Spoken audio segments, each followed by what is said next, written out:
The Blue Springs School District says it is requiring masks in schools for anybody 5 years old and older. That mandate begins on Monday. It applies to all its school buildings, including the 3 Blue Springs schools within independent city limits.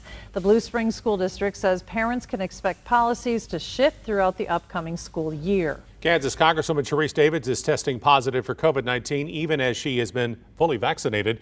In a statement, she says her symptoms are mild and she's isolating at home after an unrelated surgery.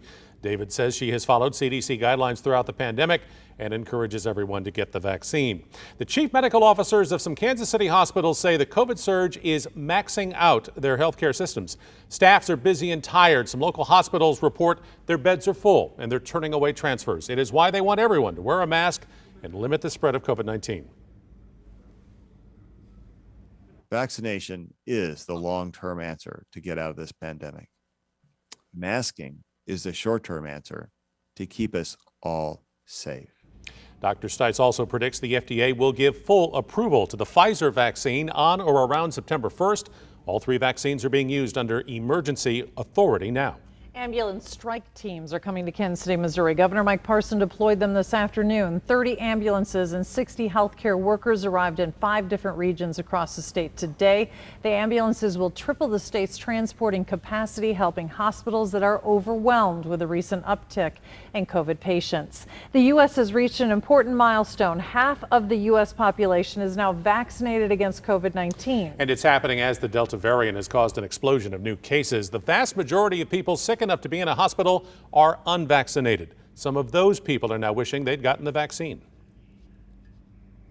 So sorry that I made the mistake to be negligent and not get vaccinated. Vaccinations are so important, and I can do better as a parent, as a human, and I hope to God everybody else can too.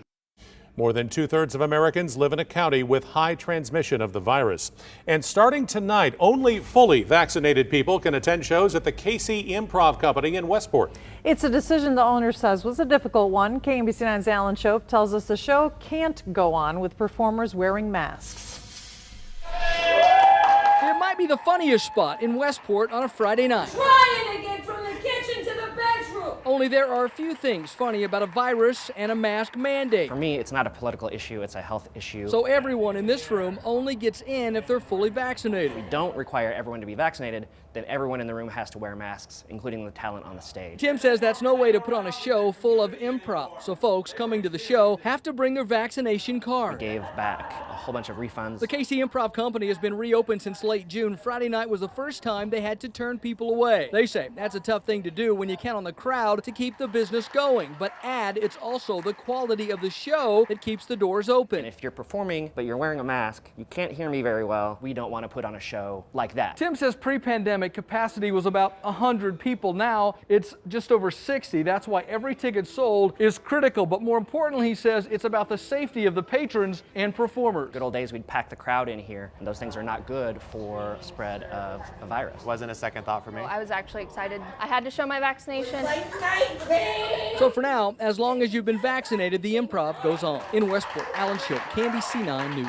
Tim says extra staff was brought in tonight to check vaccination cards. Refunds are available for anyone with tickets to an upcoming show who is not vaccinated. Children's Mercy Hospital is seeing more cases of COVID-19 than ever before. Right now, 19 children are hospitalized with the virus. The patients range from infants to teens. Most are experiencing a cough and difficulty breathing and are requiring ventilators. An infectious disease specialist says these children had no underlying conditions. That tells her we are entering new territory with the virus.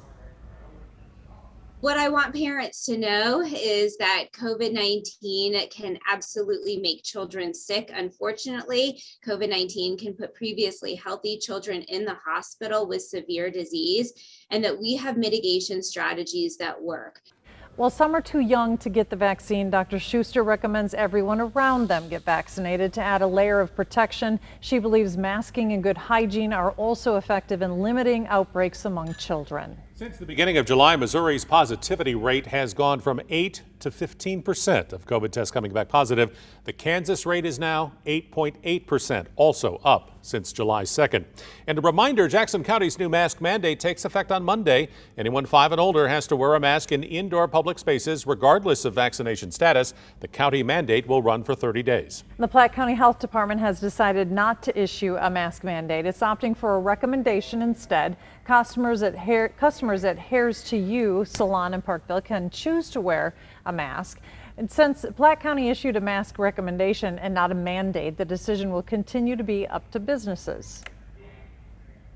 So it does kind of make me feel good that we're able to, one, let our clients make that decision for themselves and us to do that for ourselves also, especially if we're doing the things that we should be doing as far as either getting vaccinated or choosing to wear a mask if we feel the need.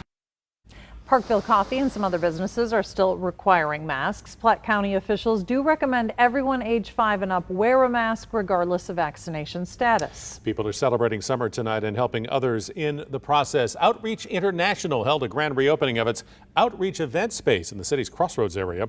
The building has a festive look with high ceilings and decor. All rental fees help people dealing with poverty-related issues. We want people to be able to get to see the space and celebrate whatever they want to celebrate in their life, whether that is a wedding or a birthday party or an anniversary that they missed last year because they couldn't be together. We're hoping that we can be the space for those people. Outreach provides help to people in 10 countries around the world.